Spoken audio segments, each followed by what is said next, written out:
One ketok the door. Halo, ketemu lagi di Saung Gosi, saungnya ngobrol-ngobrol santai bersama gua, bersama Oo Mitem, guru kampung, dan di sini ada Bang Madani. Tidongker ya dah. Anjay. Ini adalah makhluk temen yang paling paling vokal dalam hal pendidikan, dalam hal sekolahan. Dan ini bagi yang sekolah, bagi yang guru-guru gitu ya, bagi yang dalam dunia instrukturan atau sebagai dosen, jangan sakit hati kalau dia ngomong. Kadang-kadang 99,99% bener, yang 0,1-nya bener banget. Jadi gue ngerasa banyak bisa bertukuran sama Bang Madani nih. Bang, menurut lo lebih-lebihin dia tuh. Anjay. Jadi gini, menurut lo sekolah sekarang ini keren gak sih? Kalau bayangan lo tentang sekolahan, bayangan lo tentang pendidikan, itu kudunya gimana? Kalau mereka yang lulus pengen langsung kerja tuh kudu ngapain sih gitu? Ini sekolah apa dulu? Sekolah tuh kan banyak. Ada sekolah yang TK itu sekolah, SD sekolah, SMP sekolah, SMA sekolah, SMK sekolah, kampus juga sekolah. Sekolah apa aja deh, pokoknya sekolah yang mereka lulus tuh pengen kerja. Mau SMP kek, mau anak baru turun dari balita kek, tapi dia mau kerja gitu loh. Nah ini kadang-kadang kan kita sedihnya adalah gini, kebanyakan teori-teori itu Bang. Kalau lo sendiri gimana Bang? Kalau menurut lo bayangan deh, idealnya tuh sekolah gimana sih gitu lah. Tujuan kita bersekolah itu kan sebetulnya sederhana. Tujuannya itu adalah mendapatkan pendidikan yang lebih baik. Lebih baik ini yang di outputnya setelah mereka lulus itu mereka ngapain, kan itu sebetulnya kan. Jadi khususnya saya bicara SMK deh. Kalau SMK itu bagi saya adalah sekolah yang memang dikhususkan untuk menyiapkan anak didiknya atau peserta didiknya untuk siap masuk dunia kerja, atau bahasa keren sekarang Kemendikbud lah IDUKA ya, industri dan dunia kerja kalau nggak salah. Berduka.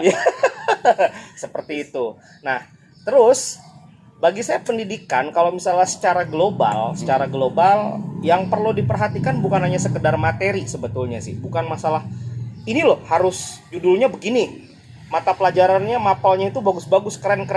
Tapi yang paling penting adalah bagaimana si guru ini menyampaikan atau mendistribusikan materinya mudah dipahami buat anak peserta didik dan mudah diterapkan. Jadi yang penting caranya, nggak perlu berbelit-belit. Gitu dia. Iya. Kenapa sih kita benci matematika? Susah. Mayoritas begitu kan? Ribet. Dibandingkan pelajaran seni, menggambar dan lain sebagainya. Bukan masalah matematika itu tidak lebih matematika itu lebih susah. Tapi karena emang cara mempelajari matematika itu lebih rumit dibandingkan kita menggambar. Bagaimana pelajaran matematika ini, tapi kita menggunakan cara seperti orang guru-guru yang seni gitu loh. Kenapa guru-guru seni selalu jadi favorit di setiap sekolah dibandingkan guru-guru mata-mata eksak. Saya kalau misalnya bicara matematika, yang saya pikirkan adalah tuh yang terbayang sama saya bukan pelajaran angka-angka. Anjir, gue ngomong sama lu jadi ngomong saya nih ntar. Yang kepikiran tuh sama gua tuh ya, guru-guru matematika itu pertama, ini kalau yang cowok, pertama gemuk, kumisnya kayak ulet bulu tuh panjang, ya kan, bisa penggaris besi, pokoknya panjang, pokoknya ini deh, galaknya amit-amit. Itu yang saya pikirkan. Kesan saya seperti itu rata-rata. Kalau wanita bisa rata-rata judes. Ya walaupun sekarang mungkin sudah mulai berubah ya. Tetapi itu kan jadi kesan kita. Walau bagaimanapun ketika lagi kita lulus, apa yang sudah kita dapati di sekolah, apa yang sudah kita pernah pelajari, apa yang sudah kita dengar, itu akan menjadi pengalaman yang berkesan yang tidak bisa kita lupakan begitu aja. Oh iya, jadi kesan pertamanya sebagai guru gimana dapetin. Iya, yang penting itu caranya bagaimana dia mengajarkan tuh seperti apa. Materi bagus tentang digital marketing, tetapi cara mengajarkannya. Iya. Ya kan lu pernah bilang, digital marketing adalah SEO adalah kata lo tuh bukan digital marketing, itu mah sastra marketing kan? Iya benar. Logikanya seperti itu aja paling gampang. Jadi kalau bicara pendidikan, bagi saya bukan masalah kurikulumnya harus bagus atau masalah mata pelajarannya atau mapelnya itu harus bagus, japelnya itu atau JPL ya, jam pembelajaran itu harus lebih bagus. Tidak, tetapi bagi saya adalah caranya. Cara kita memahamkan, cara kita mengajarkan itu bisa diterima nggak sama anak. Diterimain dalam tanda kutip. Lebih dapat ya, Iya. biar gitu ngeresep ya kayak bumbu dapur gitu ya. Jadi bukan hanya sekedar dia hanya apa namanya itu anak-anak ini habis itu dia cuma tahu oke Bu siap. Tapi penerapannya gimana? Ibaratnya lu ngajarin, kira-kira dia bisa nerapin nggak dengan nantinya pas ketika dia ini ya, pas lagi dia keluar dari sekolahnya bisa nggak ya diterapin? Betul. Nah. Dan kan ada anekdot ya, kita kan pernah sekolah, entah itu nanti di kampus dan sebagainya. Ketika lagi masuk dunia kerja, beneran bro, apa yang pernah gue pelajarin kemarin tuh semuanya nggak ada yang nyambung pas lagi gue masuk dunia kerja. Tapi gue nanya, Itu kan PR sebetulnya kan? lu sekolah? Sekolah lah gue. Oke, iya ternyata gue baru tahu Wadani sekolah punya ijazah berarti lu. Punya dong. Wow, Walaupun belum gue ambil. Jadi bahasa yang gampangnya gini, lu setuju nggak sih dengan ada kata-kata yang gini ya? Lu mau sekolah lu apa, yang penting lu bagaimana lu lulus bisa punya, bukan kerja ya, tapi punya usaha. Atau gampang gini, lu nggak usah kerja, yang penting punya penghasilan. Lu setuju nggak? Secara prinsip gue setuju, karena kan tujuannya orang kerja kan punya penghasilan. Tuh. Gitu dia. Secara prinsip gue setuju, cuma yang harus kita perhatikan usahanya apa dulu. Itu dia. Terus bagaimana dia cara berusaha? Baiklah kita di caranya seperti apa. Begitu dia. Nah, Secara kopi, prinsip gue setuju. Setiap orang pasti kan harus punya penghasilan. Bang. Emang sih duit kan kagak bukan segalanya. Iya. Tapi kan segalanya butuh duit, Bos. Iya, kan ada cinta dan kasih sayang, Iya. kasih sayang gitu ya. Iya. Itu baju lo 2019.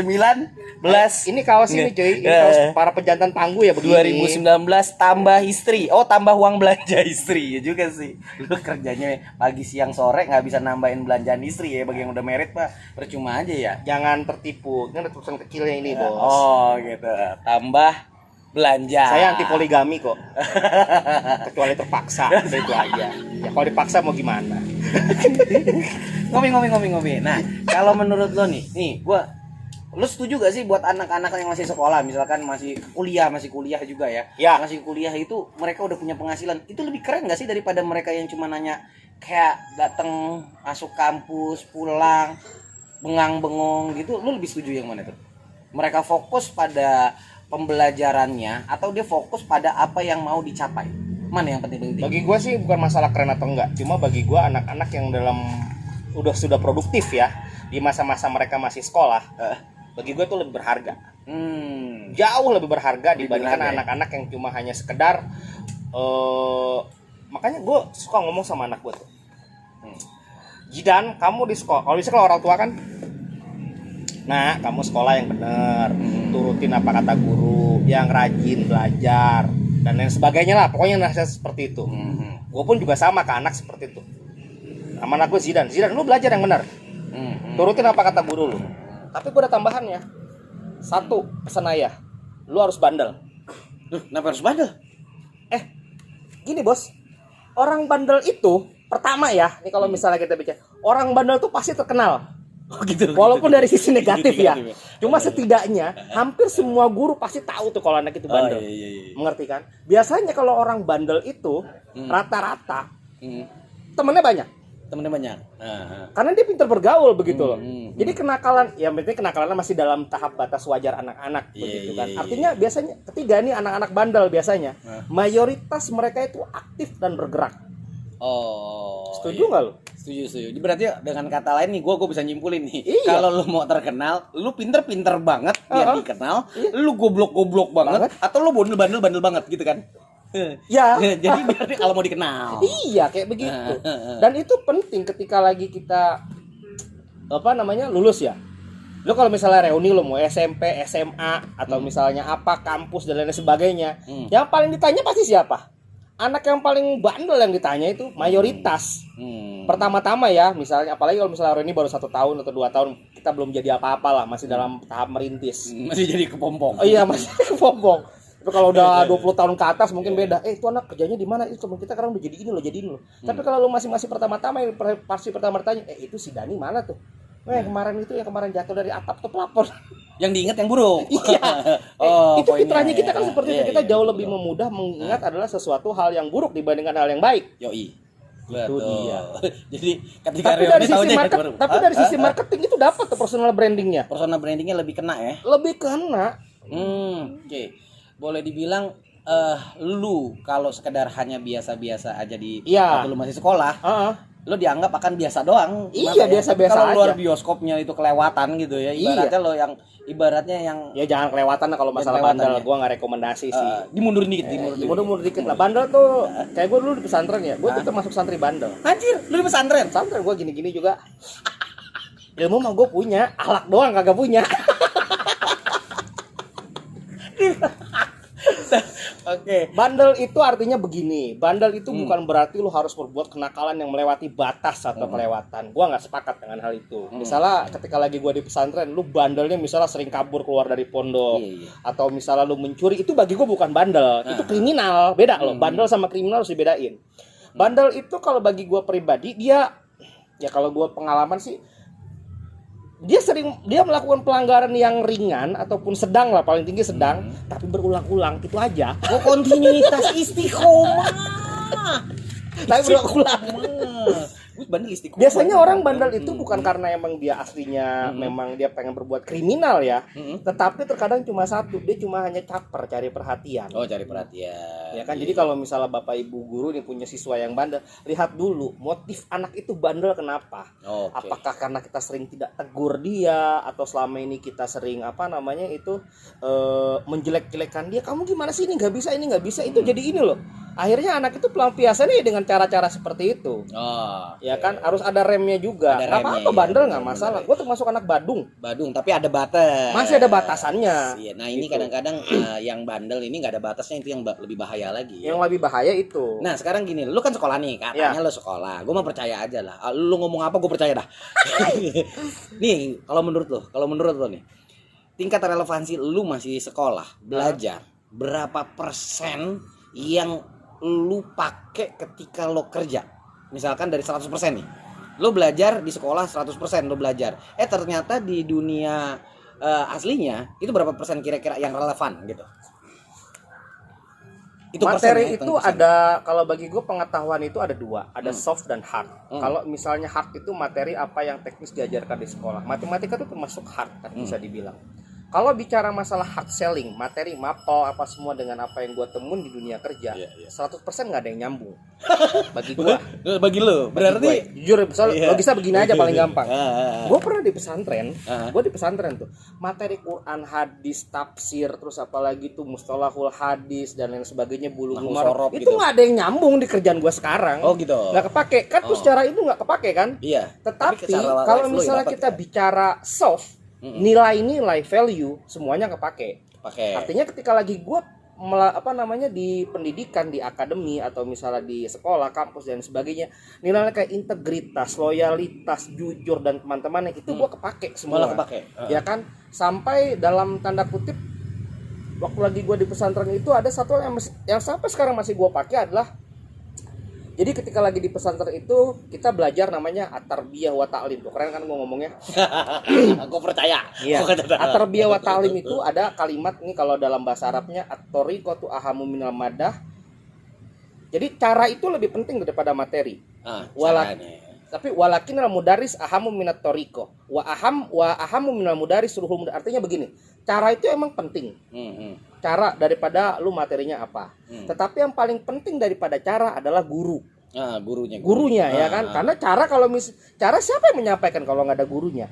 Betul. Tetapi ada jauh lagi yang lebih penting dibandingkan guru. Itu apa? Apa tuh? Ruhul mudaris itu jiwanya. Oh, jiwa. Jiwa dia mendidiknya itu seperti apa?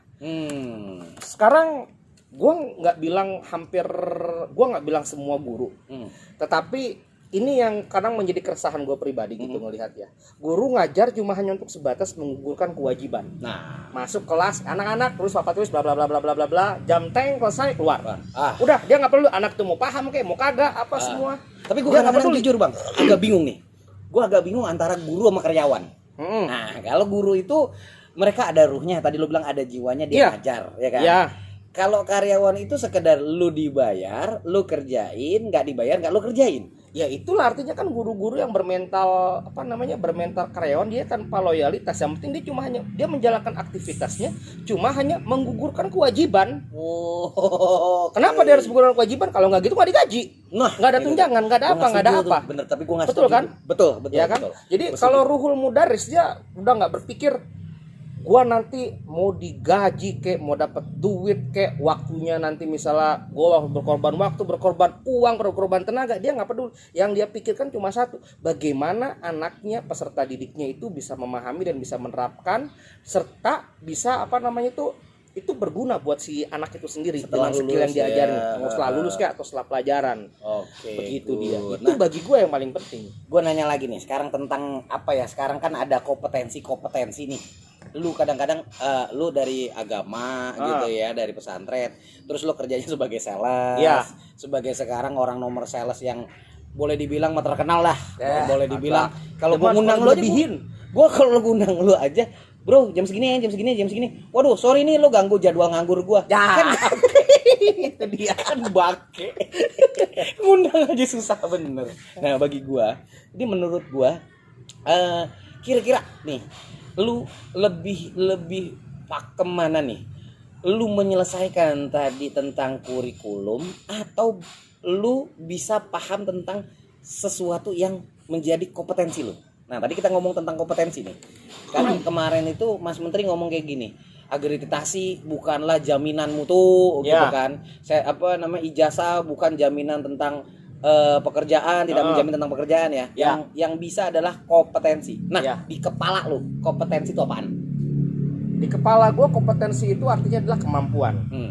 Nah, kemampuan ini kalau misalnya bicara luas dalam arti secara luas ya, bagi gue pribadi, kalau luas habis itu gue kerucutin, sebetulnya kemampuan itu adalah adaptasi yang paling penting sebetulnya. Adaptasinya. Oke. Adaptasi karena ketika lagi seseorang itu yang dia punya kemampuan beradaptasi yang bagus, begitu kan, dia nggak bakal mati. Dia dilepas dalam air kayak dilepas di darat kayak di ini dan lain sebagainya, dia nggak ada masalah.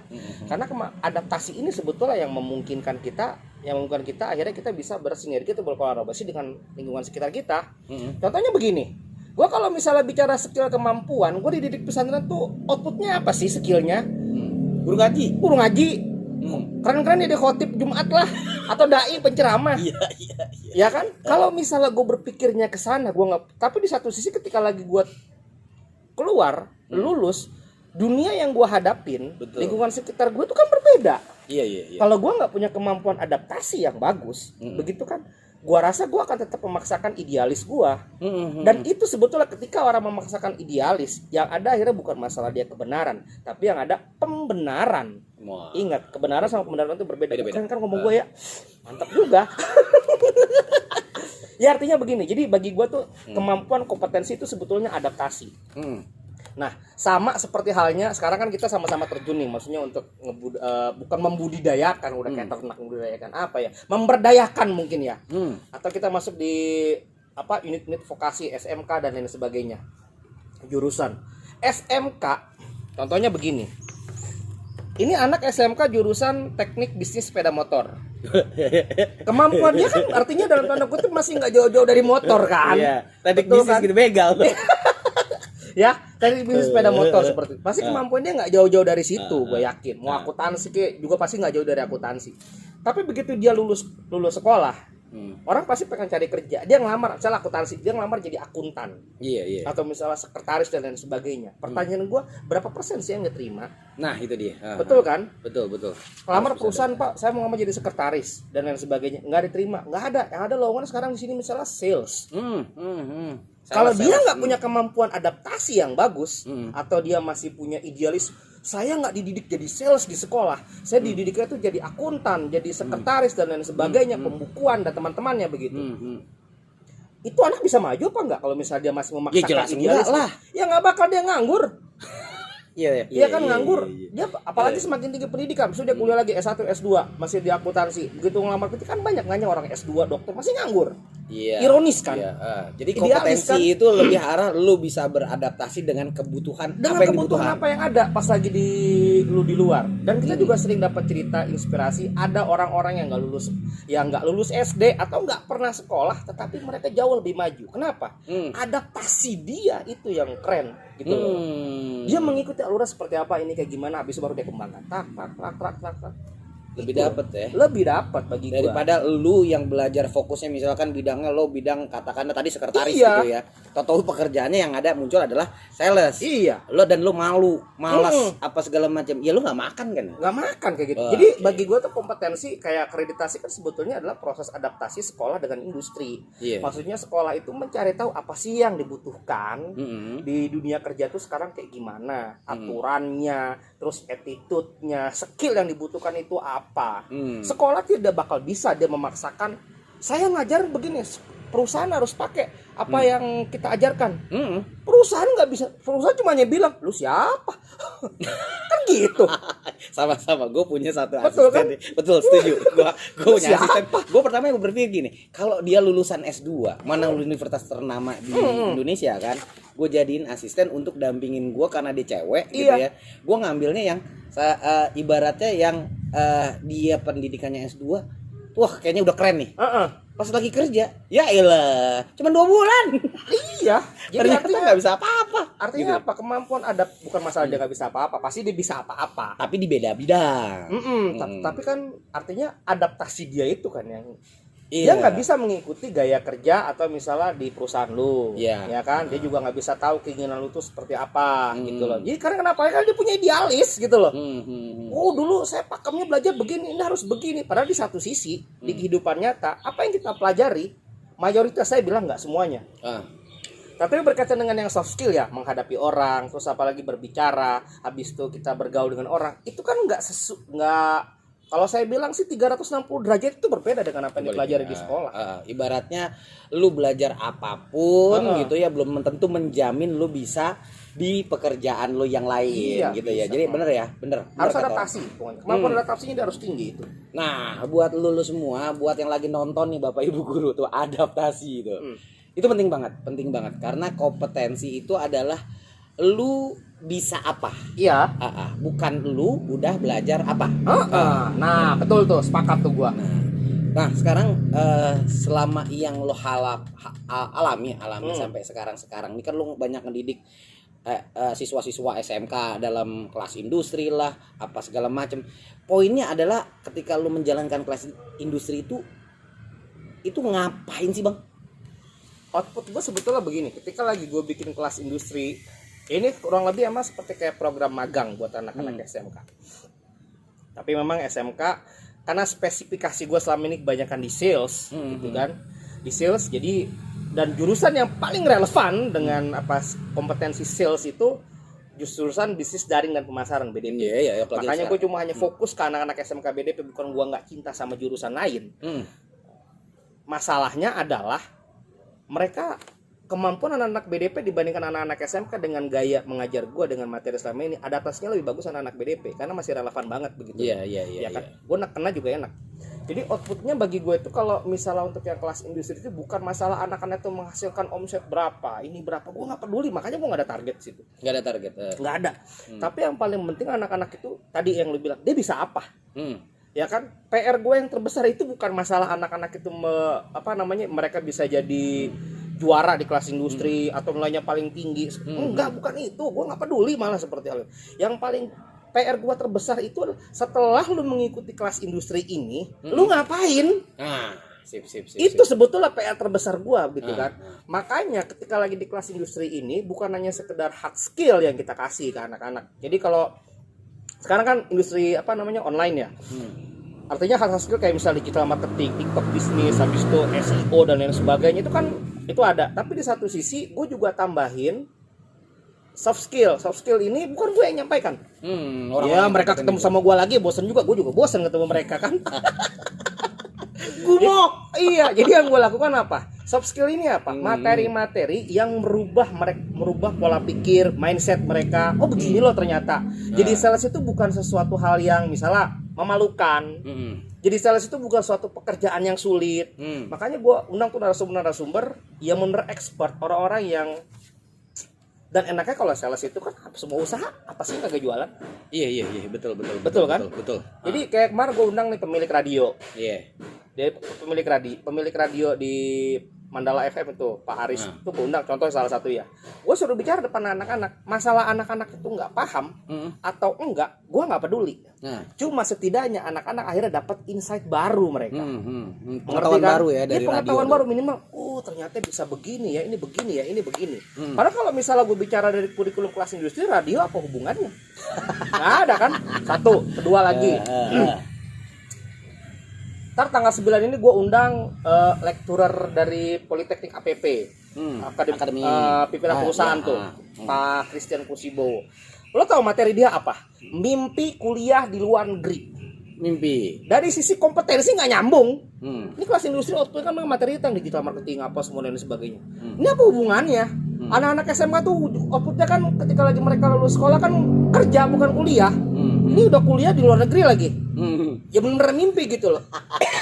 Kenapa sih gue kasih materi-materi soft skill seperti itu? Tujuannya cuma satu buat inspirasi. Yang paling penting buat inspirasi bagi mereka. Begitu loh. Karena pada hakikatnya kalau Pak Bowo tuh kemarin kenapa dia bisa kuliah di luar negeri? Dia S1 di Amerika, S2 di Turki, habis itu di mana gue lupa lagi deh. Sekarang dosen di Politeknik. Perjalanan hidup dia dulu anak petani di Demak. Perjalanan hidup dia, kenapa dia bisa sampai kuliah, bisa sampai biasa ini. Salah satunya faktornya ada jualan. Cuma jualan. Iya, faktornya salah satu ada jualan. Itulah kenapa gua kasih anak-anak itu materi-materi seperti itu. Jadi bukan hanya sekedar hard skill, tetapi soft skillnya ini yang merubah pola mindset mereka. Kalau percuma kita ajarin mereka nih, dia pintar SEO, tapi nilai bro jatuhnya. Materi kan juga sama, lu JPL, betul. Dia pintar matematika, pintar ini, pintar semuanya nilainya bagus semua. Rapotnya pokoknya di atas 8 semua. Percuma kalau misalnya dia tidak punya keinginan untuk menggunakannya. Iya. Betul kan? Hard berarti di belakang. Iya. Ini anak lu didik nih. Dia bisa sosial media marketing, bisa sertifikatnya lengkap semua dia punya. Dia bisa content creator. Dia bikin konten tuh bagus, ini bagus. Dia bikin cuma hanya gara-gara mengerjakan tugas doang. Nah, kepaksa gitu ya. Karena kelas industri gitu kan, wajib bikin ini, ya udah dia kerjakan. Begitu udah kelas industri dia berhenti, stop. Buat apa? Oke. Berarti dengan kata langsung gua simpulin nih. Iya. Yang pertama tadi kita ngomong tentang kalau lu mau lulusnya bisa apa? Yang pertama penilaian lu ya di mata lu itu adalah pertama etikanya dulu, attitude. Nah, itu penting. Attitude-nya. Tadi lu ngomong tentang itu. Terus yang kedua soft skill-nya. Iya. Baru hard skill-nya ya. Jadi ada 3 kita benahi di situ. Jadi kadang-kadang dia attitude itu ya jelas lah di perusahaan manapun atau di usaha manapun ya lo mau punya sebagai perusahaan pemimpin mana yang perusahaan menerima karyawan gitu yang suka ngegelapin duit. Kejujuran, attitude dan segala macam lah ini yang paling utama. Yang kedua adalah soft skill. Tadi mindset. Iya. Mindset. Lo punya mimpi enggak? Lo punya target enggak? Iya. Lo punya kemampuan komunikasi yang baik enggak? Gitu kan. Terakhir baru hard skill. Iya, gitu ya? hard skill. Nah, jadi ini gua simpulin bahwa kasih senjatanya kita. itu dia. Boleh dibilang kalau lo semua cuman mampu di hard skill, lo nggak punya soft skill yang baik, apalagi lo nggak punya attitude yang bisa dikatakan baik gitu ya. Nothing lah ya. Nothing ya. Oke deh. Oke, buat semuanya baik yang ada di mana aja. Tadi gue saya ngobrol sama gue udah pakai saya tuh.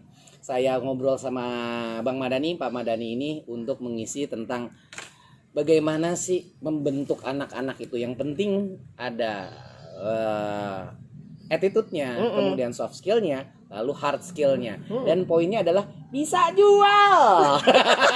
Susah lo tinggi-tinggi, lo bisa bikin kopi, lo nggak bisa jual. Buat apaan? Produksi terus. Thank you Bang. Terima kasih sampai ke depan lagi. Mudah-mudahan sukses buat lo. Buat lo semua yang ada di sini. Sampai ketemu lagi di acara-acara selanjutnya. Gua Kistiawan dari Saumnya Gosi. Wabillahi taufiq wal hidayah. Assalamualaikum warahmatullahi wabarakatuh. Ketok the door.